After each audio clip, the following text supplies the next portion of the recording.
बिस्मिल्लाहिर्रहमानिर्रहीम। अस्सलाम वालेकुम नाज़रीन, आप देख रहे हैं परदेसी न्यूज़। कोरोना की वबा ने ओमान में मुकीम 56,000 से ज़ायद भारतीयों को वतन वापस भेज दिया। हज़ारों भारतीय अफराद को नौकरियां ख़त्म, कारोबारी अफराद कंगाल हो गए। तारकीन की वापस से भारत की मैसियत बर्बाद होने का खतरा पैदा हो गया। कोरोना की वबा ने दुनिया भर में मुकीम लाखों भारतीयों की माशी एतबार से कमर तोड़कर रख दी है। खलीजी ममालिक से कई लाख भारतीय मुलाजमीन ख़त्म होने के बायस वापस भारत जा चुके हैं, जबकि मुस्तकबिल में भारतीय मैसियत को एक और बड़ा झटका लगने वाला है, जब कुवैत की जानिब से अगले चंद माह में 8 लाख के करीब भारतीय मुलाजमीन को निकाल दिया जाएगा। खलीजी ममालिक में मुकीम 50 लाख से ज़ायद भारतीय बाशिंदों की कमाई ने भारत की मैशियत को बड़ा संभाला दे रखा था। लाखों अफराद के वतन वापसी से भारत को इक़्तिसादी तौर पर शदीद मुश्किलात का सामना करना पड़ रहा है। एक खलीजी अखबार की जानिब से बताया गया है कि कोरोना वायरस की वबा ने ओमान में मुकीम 60,000 से ज़ायद भारतीयों को बेरोज़गार और कंगाल करके रख दिया है, जो फौरी तौर पर वतन वापस के मुंतज़िर हैं। ताहम भारत की जानिब से ओमान के लिए फ़्लाइट ऑपरेशन में तेज़ी नहीं लाई गई, जिसकी वजह से ओमान में रोज़गार की गर्ज से राइश पजीर भारतीय शदीद मुश्किलात का शिकार हो गए हैं।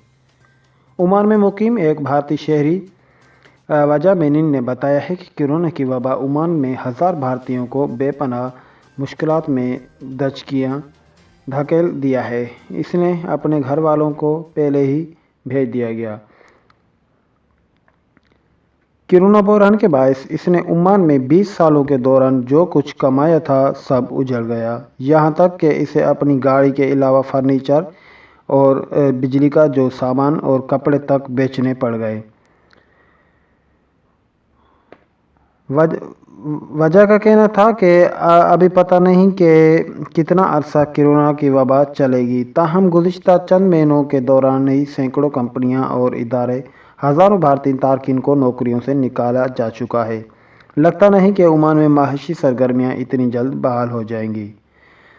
तो हमारे दिल से दुआ है, जो भी बैरून मुल्क के आदमी ओमान में रहते हैं उनको अल्लाह ताला नुकसान से बचाए और वो अपना रिज़्क़ हिलाल कमा सकें और जहाँ रहें खुश रहें, आबाद रहें। हमारी हर मुसलमान, हर दुनिया वाले जो भी गरीब तबका है, हमारी उस लिए दुआ है कि वो अपनी रोज़गार की हिसाब से बैरून मुल्क गए थे तो अल्लाह उसको नुकसान से बचाए। अगर हम किसी का भला सोचेंगे तो हमारा भी इसमें भला होगा। तो नाज़रीन, आज ओमान की ताज़ा तरीन न्यूज़ यही थी तो जो हमने आप तक पेश की। तो हमें दीजिए इजाज़त। अस्सलामु अलैकुम रहमतुल्लाहि व बरकातुहू।